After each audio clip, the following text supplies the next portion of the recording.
Assalamualaikum, selamat pagi. Semoga kita diberikan kesehatan dan rezeki yang melimpah. Amin. Tentukan waktu yang tepat untuk memanen. Pada hari yang cerah, sebagian besar lebah akan mencari makan antara pukul 9 pagi sampai 4 sore. Panenlah madu dalam rentang waktu ini, sehingga secara alami hanya akan ada sedikit lebah yang harus Anda hadapi. Musim juga sangat memengaruhi hasil dan kualitas panen madu. Lebah akan berhenti menghasilkan madu dan menyediakan makanan bagi ratunya di akhir musim panas dan awal musim gugur, sehingga sebagian besar ruang dalam sarang lebah akan dibiarkan kosong.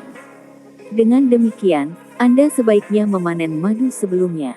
Panenlah 2 hingga 3 minggu setelah nektar utamanya mengalirkan madu.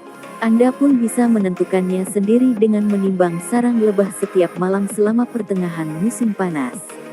Nektar utama mulai mengeluarkan madu saat sarang lebah mencapai bobot terberatnya. Kenakan pakaian pelindung. Tidak ada yang dapat dilakukan untuk mencegah lebah menyerang saat mengambil sarangnya. Disarankan untuk mengenakan pakaian pelindung peternak lebah sebelum memanen madu. Paling tidak, pastikan mengenakan sarung tangan tebal hingga siku, topi bertudung, dan pakaian terusan yang tahan terhadap lebah. Juga sebaiknya mengenakan pakaian lengan panjang dan celana panjang. Usir lebah dengan asap. Nyalakan alat pengasap dan arahkan ke belakang sarang lebah. Embuskan asap ke sekeliling penutup sarang lebah, kemudian buka bagian atasnya dan embuskan asap ke dalamnya. Langkah ini akan membuat lebah berpindah ke bagian dasar dan menjauhi puncak sarang lebah. Pada dasarnya, alat pengasap hanyalah kaleng berisi kertas koran. Bakar koran untuk menghasilkan asap, dan embuskan asap melalui lubangnya. Saat sarang lebah terkena asap, lebah akan bereaksi seakan-akan sarangnya terbakar.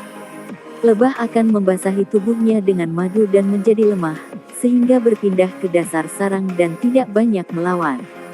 Embuskan asap sedikit saja sesuai kebutuhan. Asap dapat memengaruhi rasa madu, jadi, jika masih mengembuskan asap ke arah sarang lebah setelah sebagian besar lebah mengumpul di dasarnya, rasa madu yang dihasilkan akan rusak. Buka sarang lebah. Gunakan alat untuk mengangkat penutup bagian dalam sarang lebah.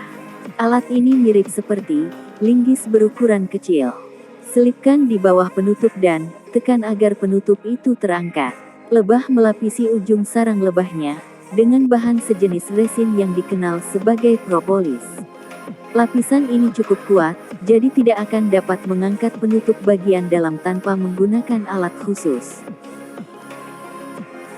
Lepaskan lebah dari sarangnya. Mungkin masih ada beberapa ekor lebah yang menempel di sekitar bingkai sarang yang ingin diambil. Salah satu cara paling aman untuk mengusir lebah ini adalah menggunakan peniup gas berukuran kecil atau peniup udara elektronik. Jika tidak punya alat peniup udara, gunakan sikat lebah khusus untuk mengusir lebah dari bingkai sarangnya. Hanya saja, penggunaan sikat lebah ini cukup berisiko, karena dapat membuat lebah ketakutan, sehingga mudah menyerang ataupun orang lain di sekitarnya. Jika ada lebah yang terperangkap di dalam madu dan tidak berhasil diusir, harus mengeluarkannya dengan tangan. Buka sarang lebah. Lilin lebah membuat sarang lebah menempel pada bingkainya. Gunakan pisau, garpu, atau pisau mentega yang tumpul untuk mengelupas lilin tersebut dan membuka kedua sisi bingkai sarang lebah. Jika punya bingkai cadangan, bisa membuang bingkai lama dan membuka sarang lebah di bagian luarnya. Selipkan bingkai cadangan ke dalam sarang lebah setelah melepaskan bingkai yang lama. Cara ini umumnya disarankan karena dapat meminimalisir paparan terhadap lebah yang marah. Pindahkan sarang lebah ke ruangan tertutup. Jika dibiarkan terpapar udara terbuka, lebah di sekitarnya akan tertarik pada aroma sarang lebah dan akan mengumpul di sana.